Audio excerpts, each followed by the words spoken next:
आज हम लोग आपकी कक्षा 10 के हिंदी विषय में पाठ है ईर्ष्या तू न गई मेरे मन से, और इसके लेखक हैं श्री रामधारी सिंह दिनकर। आज हम लोग इस पाठ के इस गद्यांश पर आधारित, जो कि आपको सामने दिखाई दे रहा है, इस गद्यांश पर आधारित आपकी बोर्ड की परीक्षा में पूछे जाने वाले संभावित प्रश्नों को हल करना सीखेंगे। लेकिन इस गद्यांश को हल करना सीखने से पहले कुछ ज़रूरी बातें हैं। पहले हम लोग थोड़ा सा उन बातों पर चर्चा कर लेते हैं, उन बातों को जान लेते हैं, फिर उसके बाद हम लोग इस गद्यांश को हल करना सीखेंगे। ठीक है, तो देखिए आपके बोर्ड के पेपर में इसी तरह से दो अलग अलग पाठ से दो गद्यांश दिए रहेंगे, और उन दोनों में से कोई एक, जो भी आपको सरल लगे, कोई एक आपको हल करना होता है। देखिए इस तरह से आपके बोर्ड के पेपर में गद्यांश दिया रहेगा, और गद्यांश के नीचे इस तरह से 3 प्रश्न रहेंगे। देखिए 3 ही प्रश्न रहेंगे, 3 से ज़्यादा नहीं हो सकते हैं। यहाँ पर मैंने 5 प्रश्न लिए हैं आपको समझाने के लिए। ज़रा सा यहाँ पर हमारी बात को ध्यान से सुनिए। देखिए ये वाला प्रश्न और ये वाला प्रश्न तो पूछेगा ही पूछेगा, ये निश्चित है कि ये दोनों आएंगे। गद्यांश कोई भी हो उसका संदर्भ आपको लिखना ही होता है। गद्यांश किसी भी पाठ का हो उसके रेखांकित अंश की व्याख्या आपको करनी ही होती है। ठीक है, तो ये 2 प्रश्न तो आएंगे।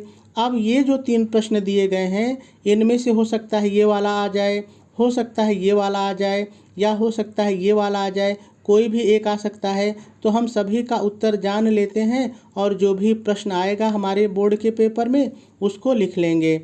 यहाँ पर एक चीज़ मैं और आपको बताता चलूँ। देखिए ऐसा भी ज़रूरी नहीं है कि ये तीनों आएंगे, ये तीनों नहीं भी आ सकते हैं। देखिए ये और ये तो आएगा, लेकिन ये तीनों आए ऐसा ज़रूरी नहीं है, इससे अलग भी प्रश्न आ सकते हैं।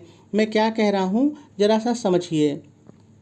देखिए जो 2 प्रश्न आएंगे वो तो 2 आएंगे। अब जो तीसरा प्रश्न है पेपर बनाने वाला, हो सकता है इस लाइन से प्रश्न बना दे, हो सकता है इस लाइन से बना दे, यानी वो किसी भी लाइन से प्रश्न बना सकता है। ऐसे में तीसरा प्रश्न क्या आएगा ये कोई नहीं बता सकता है। लेकिन इतना निश्चित है कि जो भी प्रश्न पूछेगा उसका उत्तर आपको गद्यांश में ही मिल जाता है। आपको कहीं भी बाहर भटकने की आवश्यकता नहीं होती है, बस आपको थोड़ा ध्यान से गद्यांश को पढ़ना होता है और उत्तर को ढूंढना पड़ता है। ठीक है, तो आपको सभी प्रश्नों के उत्तर गद्यांश में मिल जाते हैं। और देखिए ये जो प्रश्न होते हैं ये 2 नंबर के होते हैं। ठीक है, इस तरह से गद्यांश पर जो आधारित प्रश्न होते हैं वो 6 नंबर के होते हैं। और एक महत्वपूर्ण बात और है, देखिए लिखने वाला ये पहला प्रश्न होता है। मैं ये कह रहा हूँ कि जैसे आपका बोर्ड का पेपर होता है तो उसमें 20 प्रश्न बहुविकल्पीय होते हैं, उनका उत्तर आपको OMR शीट में इस तरह से काला करके देना होता है। ठीक है, इस तरह से काला करके देना होता है। इन 20 प्रश्नों का उत्तर आपको कॉपी पर बिल्कुल भी नहीं लिखना है, ध्यान रहे आपका समय नुकसान होगा। तो विकल्प वालों का उत्तर केवल OMR शीट पर देना होता है। उसके बाद ये गद्यांश पर आधारित ये पहला प्रश्न होता है जिसको कि आपको कॉपी पर लिखना होता है। ठीक है, ये चीज़ भी आप जाने रहिए। और देखिए ये जो प्रश्न होते हैं इन सभी का उत्तर आप बहुत आसानी से लिख लेते हैं। केवल यही एक प्रश्न है जो आपको परेशान करता है और आप समझ नहीं पाते हैं कि रेखांकित अंश में हमको लिखना क्या होता है। तो देखिए रेखांकित अंश की व्याख्या करना बहुत ही सरल होता है, बस आपको 2-3 चीज़ें ध्यान में रखनी है। देखिए यदि कुछ शब्दों का पर्यायवाची आपको आता रहे तो उसको बदल करके पर्यायवाची लिख दीजिए। कुछ चीज़ जो कठिन है उनको अपने शब्दों में उनकी व्याख्या बना दीजिए, और कुछ लाइन जो आपको लगती है कि इसकी व्याख्या हम नहीं कर सकते हैं तो उसको ऐसे ही उतार दीजिए। यानी यदि आप थोड़ा बहुत भी रेखांकित अंश की व्याख्या कर देंगे, थोड़ा बहुत मतलब थोड़ा बहुत भी, तो भी आपको उत्तर उसके नंबर मिल जाते हैं। तो आपको घबराना नहीं है, जितना भी आए जैसे भी आए उतना लिख दीजिए। ठीक है, तो देखिए अब हम लोगों को क्रमशः एक एक प्रश्नों को पढ़ना है इनका उत्तर सीखना है। लेकिन मैंने कहा कि ये प्रश्न आपको सबसे ज़्यादा परेशान करता है, तो चलिए सबसे पहले हम लोग पूरे गद्यांश की व्याख्या को ही समझ लेते हैं। तो चलिए गद्यांश पर चलते हैं। तो देखिए, लेखक रामधारी सिंह दिनकर जी कहते हैं, ईर्ष्या का काम जलाना है, ईर्ष्या का काम जलाना है, मगर सबसे पहले वह उसी को जलाती है जिसके हृदय में उसका जन्म होता है। अब देखिए यहाँ पर पूर्ण विराम आ गया है, तो चलिए इतने की व्याख्या कर लेते हैं। तो देखिए, प्रस्तुत गद्यांश में लेखक रामधारी सिंह दिनकर जी कहते हैं कि ईर्ष्या का काम जलाना है। अब इसके पहले थोड़ा सा आप लिखेंगे जिस तरह से आग का काम जलाना होता है, उसी तरह से ईर्ष्या का काम भी जलाना होता है। इतने की व्याख्या हो जाएगी। चलिए अब आगे देखिए, आगे कहते हैं, मगर सबसे पहले वह उसी को जलाती है जिसके हृदय में उसका जन्म होता है। तब आप लिखेंगे, किंतु आग का काम तो दूसरे को जलाना होता है, लेकिन ईर्ष्या उसी व्यक्ति को सबसे पहले जलाती है जिसके हृदय में उसका जन्म होता है। अर्थात ईर्ष्या उसी व्यक्ति को नुकसान पहुंचाती है जिसके हृदय में इसका जन्म होता है। बस देखिए, ऐसे ही व्याख्या हम लोग करते हैं। ठीक है, अब जो मैं बता रहा हूँ इसमें से जितना आपको याद रहे लिख दीजिए, और जो भूल जाए तो छोड़ दीजिए, कोई दिक्कत नहीं है। अब आगे देखिए, अब आगे लेखक कहते हैं, ऐसे बहुत से लोगों को जानते होंगे जो ईर्ष्या और द्वेष की साकार मूर्ति हैं, और जो बराबर इस फिक्र में लगे रहते हैं कि कहाँ सुनने वाला मिले और अपने दिल का गुबार निकालने का मौका मिले। अब देखिए आगे लेखक कहते हैं कि ऐसे, अब देखिए आप इसमें जोड़ सकते हैं आप ऐसे बहुत से लोगों को जानते होंगे। अब इसको मत व्याख्या करिए, ऐसे ही उतार लीजिए, कोई दिक्कत नहीं है। तो लेखक कहते हैं, आप ऐसे को बदल के करिए, आप ऐसे बहुत से लोगों को जानते होंगे जो ईर्ष्या और जलन, द्वेष को मैंने जलन कर दिया, जो ईर्ष्या और द्वेष की साकार मूर्ति हैं। साकार मूर्ति मतलब वे दूसरों की बुराई और दूसरों से ईर्ष्या रखते हैं। और ऐसे लोग, और जो दूसरे की ईर्ष्या और बुराई करते हैं, जो ईर्ष्या और द्वेष से भरे होते हैं, ऐसे लोग बराबर इस चिंता में लगे रहते हैं, इस फिक्र में लगे रहते हैं, इस चिंता में लगे रहते हैं कि कहाँ उनको कोई सुनने वाला व्यक्ति मिल जाए और वो अपने दिल का जो गुबार है, उनके अंदर जो दूसरों की बुराई करने की भावना छिपी हुई है, जो बुराई करना चाहते हैं, उस बुराई को निकालने का मौका मिले। ठीक है, और इतने की व्याख्या भी हो जाएगी। चलिए आगे देखते हैं। अब आगे लेखक कहते हैं कि वो सोचते हैं कि उनको कोई व्यक्ति मिल जाए और अपने दिल का वो गुबार निकाल सके, यानी उससे वो बुराई कर सके। अब आगे लेखक क्या कहते हैं, और श्रोता मिलते ही। अब इसको बदल दीजिए।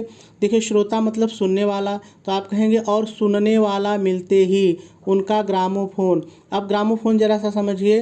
देखिए, पहले होता था टेप रिकॉर्डर, उसमें कैसेट लगा देते थे और गाना बजने लगता था। वैसे जो बुराई करने वाला होता है ना, वो ग्रामोफोन की तरह होता है। कोई उसको श्रोता मिल गया, कोई सुनने वाला उसकी बात को सुनने वाला मिल गया, तो फिर वो सामने वाले की बात नहीं सुनेगा। जैसे कैसेट केवल गाती है, आपकी तो सुनती नहीं है, वैसे वो आदमी ग्रामोफोन की तरह बजने लगेगा, बुराई करने लगेगा, वो आपकी बात सुनेगा ही नहीं।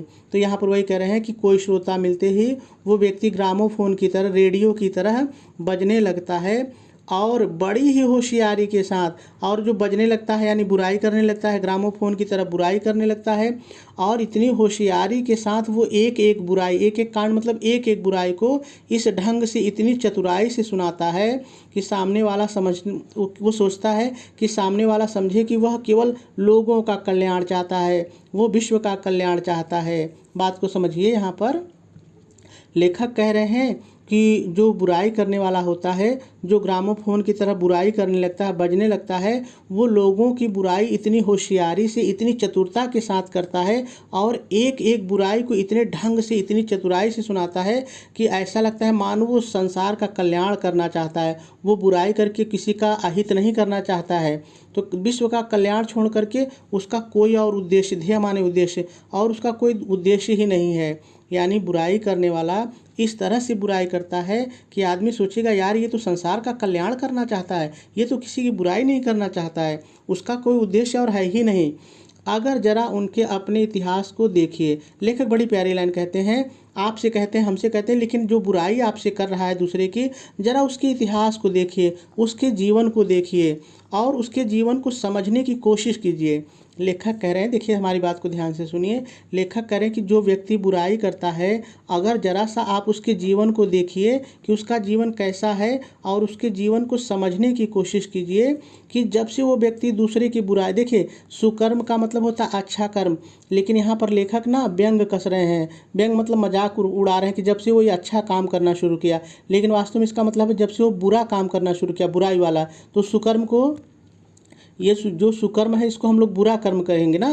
तो कहते हैं कि उसके जीवन को समझने की कोशिश कीजिए कि जब से उसने ये बुरा काम करना शुरू किया है, यानी जब से लोगों की वो बुराई करना शुरू किया है, तब से वह अपने क्षेत्र में आगे बढ़े हैं या पीछे हटे हैं। बात को समझिए, लेखक क्या कह रहे हैं, कह रहे हैं कि जो व्यक्ति बुराई करता है उसके इतिहास को देखिए और सोचिए कि जब से वह व्यक्ति लोगों की बुराई करने लगा है, तब से वो अपने क्षेत्र में आगे बढ़ा, यानी उसने प्रगति की है, उन्नति की है, कि उसकी अवनति हुई, यानी वो पीछे हो गया है। तो वास्तव में जब देखेंगे ना, तो जो बुराई करने वाला व्यक्ति होता है, जो बुराई करता है, जब से वो बुराई शुरू कर देता है उसका विकास रुक जाता है। आप पूछेंगे क्यों रुक जाता है? इसलिए कि तब उसका पूरा ध्यान ना काम करने पर नहीं होता है, पूरा ध्यान होता है कि कोई मिल जाए मैं किसी की बुराई करूं, तो वो अपनी प्रगति छोड़ करके केवल बुराई पर ध्यान देता है। इसलिए लेखक कह रहे हैं कि आप देखेंगे ना कि जब से वो बुराई कर रहे हैं तब से वो आगे बढ़े हैं या पीछे हटे हैं, तो आपको लगेगा कि वो पीछे हटे, वो बढ़े नहीं हैं, उनकी अवनति हुई है, उन्नति नहीं हुई है। और आगे लेखक कहते हैं कि जरा ये भी ध्यान दीजिएगा, ये भी सोचिएगा कि जो बुराई करने वाला व्यक्ति है वो जितना समय और शक्ति का अपव्यय मतलब खर्च करना, वो जितना अपना समय और शक्ति दूसरे की बुराई करने में खर्च करता है, अगर वो बुराई न करता तो इनका स्थान कहाँ होता। बात को समझिए, देखिए बहुत ही प्यारी लाइन है। लेखक यहाँ पर ये कह रहे हैं कि आप देखिएगा कि जो बुराई करने वाला है वो आगे बढ़ा है या पीछे हटा है, तो आप पाएंगे कि वो पीछे हटा है, वो आगे नहीं बढ़ा है। फिर कहते हैं जरा सा ये भी देखना कि जो लोग निंदा करते हैं और निंदा करने में जितना समय और शक्ति लगाते हैं, अपव्यय करते हैं, खर्च करते हैं, अगर वो इतना समय निंदा करने में, बुराई करने में अपना समय न लगाते तो उनका स्थान कहाँ होता। तो देखिए यदि वो बुराई करने में अपना समय न लगाते तो बहुत आगे होते।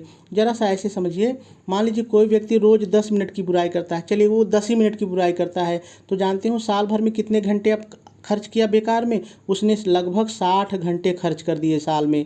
केवल एक दिन 10 मिनट लोगों की बुराई किया और उसके 60 घंटे साल भर में बेकार हो गए। अगर ये 60 घंटे का समय वो अपने विकास में लगाता तो बहुत प्रगति होती। ठीक है, तो लेखक यही कह रहा है कि इनका स्थान कहाँ होता, बहुत आगे होता। लेकिन कब? जब वो दूसरे की बुराई नहीं करते तब। ठीक है, तो जब ईर्ष्या मन में जन्म लेती है, बुराई करते हैं, तो उनका विकास रुक जाता है। ठीक है, तो ये कुछ इसकी ऐसी व्याख्या थी। चलिए अब हम लोग एक एक प्रश्न पढ़ते हैं और उनको लिखना भी सीखते हैं। तो देखिए पहला प्रश्न कह रहा है, उपर्युक्त गद्यांश का संदर्भ लिखिए।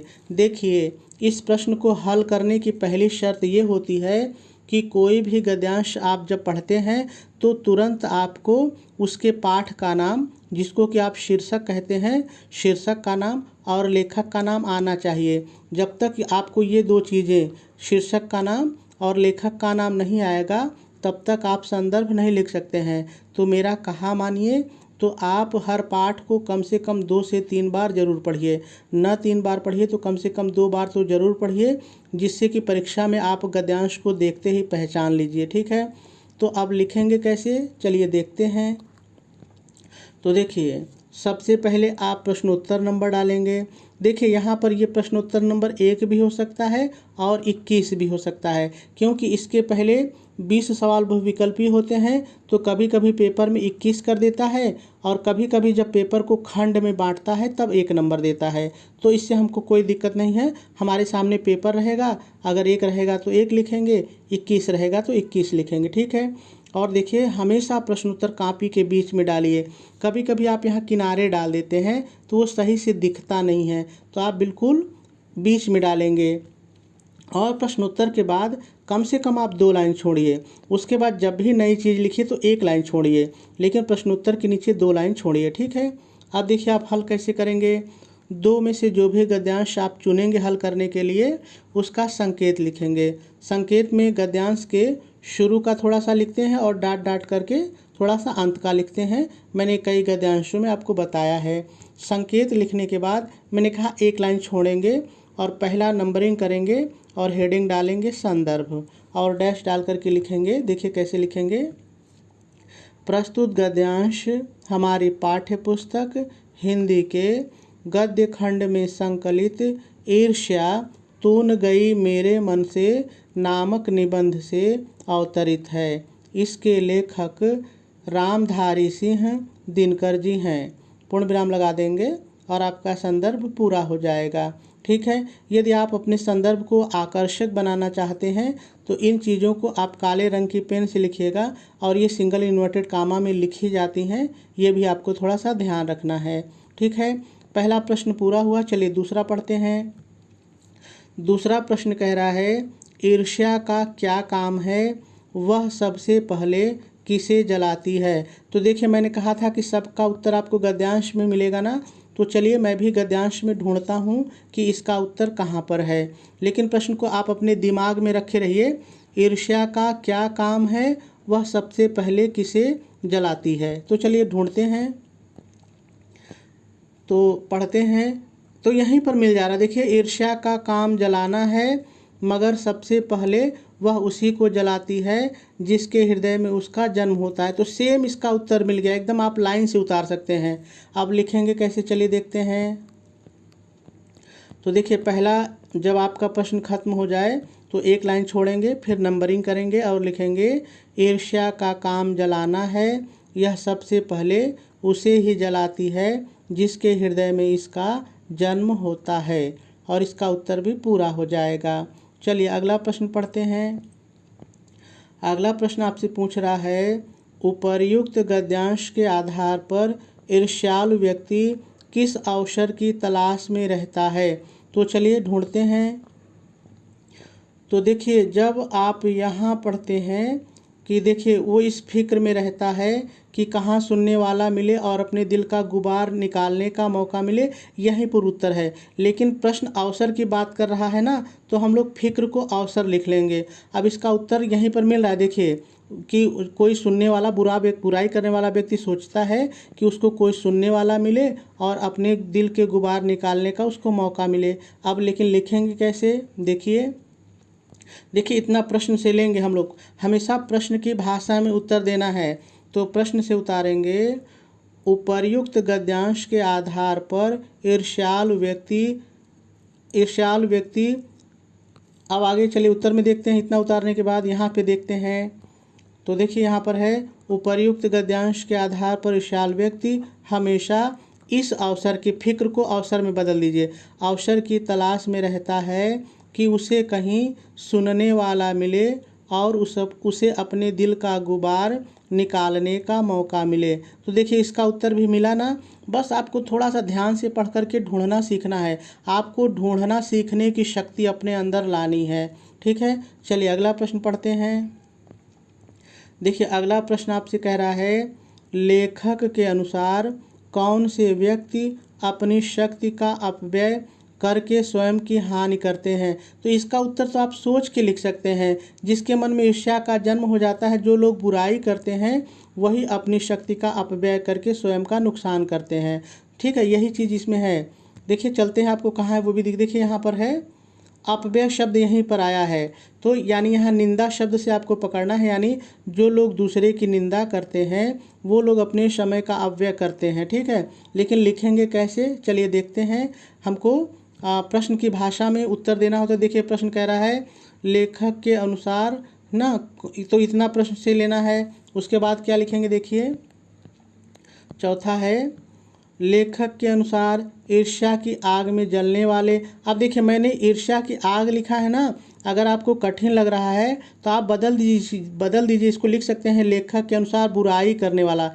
ये भी आप लिख सकते हैं, बुराई करने वाला करने वाले लोग, बुराई करने वाले लोग अपनी शक्ति का अपव्यय करके स्वयं की हानि करते हैं। तो इसका उत्तर ऐसे भी लिख सकते हैं, ऐसा नहीं है कि बिल्कुल यही इसका उत्तर होगा, आप बदल के भी ईर्ष्या रखने वाला, बुराई करने वाला, दूसरों की निंदा करने वाला व्यक्ति, ऐसा आप कई शब्द जोड़ करके इसका उत्तर लिख सकते हैं।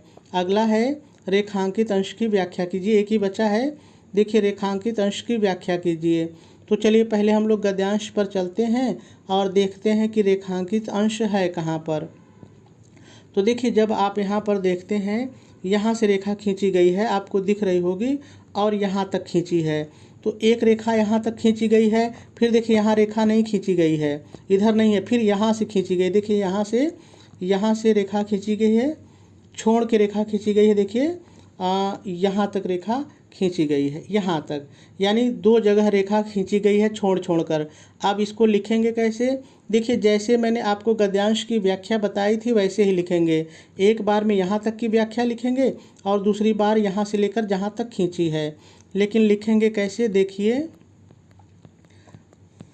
देखिए आप हेडिंग डालेंगे, क्योंकि दो बार है ना, दो बार, तो एक बार क डाल के लिखेंगे रेखांकित अंश की व्याख्या, और डैश डाल करके लिखेंगे प्रस्तुत रेखांकित अंश में लेखक रामधारी सिंह दिनकर जी कहते हैं कि। देखिए इतना तो आपको अपनी तरफ से जोड़ना पड़ेगा, ऐसा जोड़ने से ना अच्छा लगता है, जो व्याख्या होती है वो अच्छी लगती है। कहते हैं कि जिस तरह से आग का काम जलाना होता है, मैंने बताया था ना, जिस तरह से आग का काम जलाना होता है उसी तरह से ईर्ष्या का काम भी जलाना है, किंतु आग दूसरों को जलाती है, जबकि ईर्ष्या सबसे पहले उसी व्यक्ति को जलाती है जिसके हृदय में उसका जन्म होता है, अर्थात ईर्ष्या उसी व्यक्ति को हानि पहुंचाती है जिसके हृदय में इसका जन्म होता है। और पहले रेखांकित अंश की व्याख्या पूरी हो जाएगी। चलिए दो जगह था ना, अब दूसरे की लिखते हैं। तो देखिए आप फिर से ख डालेंगे और लिखेंगे रेखांकित अंश की व्याख्या, डैश डालेंगे और डैश डाल करके लिखेंगे प्रस्तुत रेखांकित अंश में लेखक रामधारी सिंह दिनकर जी पुनः कहते हैं कि। देखिए फिर मैंने इतना जोड़ा, लेकिन चूंकि ये दूसरी बार व्याख्या थी तो मैंने एक नया शब्द और जोड़ दिया, पुनः, ठीक है। बाकी इतना आपको जोड़ना ही पड़ेगा, कोई भी गद्यांश हो, लेखक का नाम बदल जाएगा लेकिन ये चीज़ इतनी आपको लिखनी पड़ेगी। कहते हैं कि बुराई करने वाला व्यक्ति किसी श्रोता के अर्थात सुनने वाले के मिलते ही वह इस प्रकार से बुराई करना शुरू कर देता है मानो ग्रामोफोन बज रहा है। बुराई करने वाला व्यक्ति एक एक घटना को इतनी